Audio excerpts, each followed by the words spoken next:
राष्ट्रीय लोक समता दल के अध्यक्ष उपेंद्र कुशवाहा ने विपक्षी एकता के नए नाम इंडिया को लेकर बड़ा बयान दिया है। उन्होंने विपक्षी एकता के नए नाम पर कटाक्ष करते हुए कहा कि यदि कोई व्यक्ति अपने बेटे का नाम कलेक्टर सिंह रख लेगा तो वह कलेक्टर नहीं बन जाएगा। साथ ही उन्होंने दावा किया कि देश की जनता एनडीए के साथ है और आने वाले समय में नरेंद्र मोदी की फिर से सरकार बनेगी। इसके अलावा उन्होंने मणिपुर हिंसा को लेकर भी बयान दिया और कहा कि इस मामले में केंद्र सरकार और वहां की राज्य सरकार को पहल करनी चाहिए।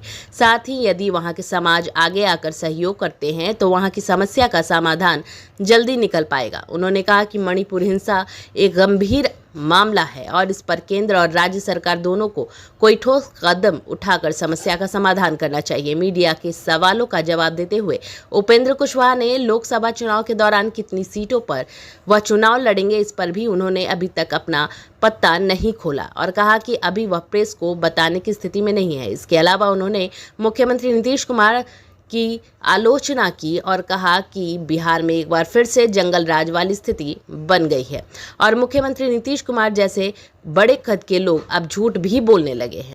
सबसे ज्यादा सरकारी या सरकार के नजदीक जो कर्मचारी लोग काम करते हैं उसमें सबसे ज्यादा काम आशा कार्यकर्ता करती है, लेकिन इस काम के बदले न तो उनको उचित पैसा मिलता है और न इज्जत सम्मान भी नहीं मिलता। एक तो पैसा इतना कम मिलता है कि जिसके बारे में सोचकर जो दैनिक मजदूरी करने वाले लोग हैं महीना भर में कुल जोड़कर उतना पैसा भी उनको नहीं मिलता है। तो जो राशि है उनकी उसमें बढ़ोतरी की मांग है उनकी। कोरोना का समय, अब उस समय अपनी जान को जोखिम में डालकर उन लोगों ने काम किया। जब लोग सड़क पर घर से नहीं निकल रहे थे तब उनसे काम लिया गया और उन लोगों ने लोगों की सेवा की, लेकिन उस वक्त भी कोई एक नया पैसा उस वक्त के काम के लिए नहीं भुगतान हुआ और यहाँ तक कि कई आशा कार्यकर्ता उस वक्त उनका डेथ भी हो गया। लेकिन सरकार मुआवजा की बात दूसरे लोगों के लिए तो करती रही, लेकिन आशा कार्यकर्ताओं का जिनका डेथ हुआ उस दौरान काम करते हुए, लोगों की सेवा करते हुए, उसके एवज में उनको कोई मुआवजा नहीं मिला। न तो काम का कोई पैसा मिला और न डेथ हो गया उनके परिवार को जो मुआवजा मिलना चाहिए था कुछ भी नहीं मिला। एक तरह से पूरे तौर पे अमानवीय व्यवहार उनके साथ हो रहा है।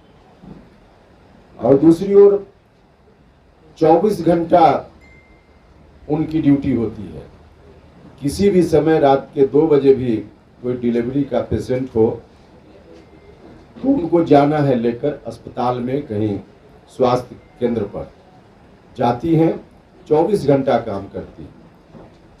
रात भर उनको किसी पीएचसी में या दूसरे अस्पताल में बिताना पड़ता है।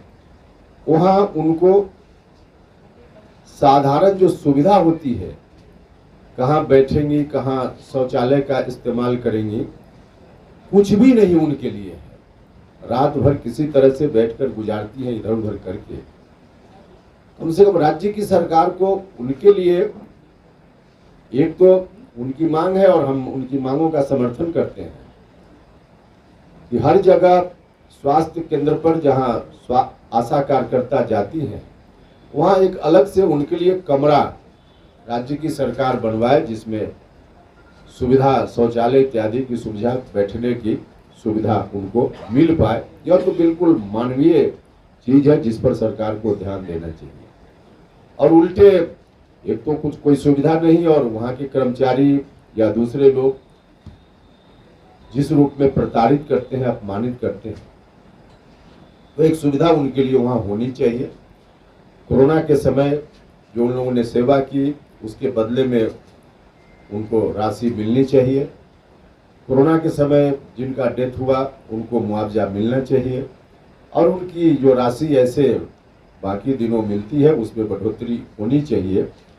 इन तमाम मांगों का हमारी पार्टी पुरजोर समर्थन करती है और आवश्यकता अनुसार उनकी मांगों को पूरा करने की दिशा में अगर सरकार ने ध्यान नहीं दिया तो हमारी पार्टी आशा कार्यकर्ताओं के लिए भी खुद आंदोलन करेगी, आवश्यकता अनुसार सड़क पर पार्टी उतरेगी। क्योंकि समाज में जो हम कहते हैं कि अंतिम पंक्ति में खड़ा व्यक्ति उस वहाँ से आती है आशा कार्यकर्ता, और उनको देखने की सूध आज राज्य की सरकार ने भी लेना छोड़ दिया है। कुल मिला जुला कर बिल्कुल अमानवीय व्यवहार उनके साथ हो रहा है। हमारी पार्टी आंदोलन भी करेगी उनके लिए आवश्यकता अनुसार, और उनकी मांगों का हम पुरजोर समर्थन करते हैं। जो आंदोलन उनका चल रहा है उसका समर्थन करते हैं, और राज्य की सरकार से हम आग्रह करते हैं कि अविलंब उनकी मांगों पर सकारात्मक रुख राज्य की सरकार अपनाए।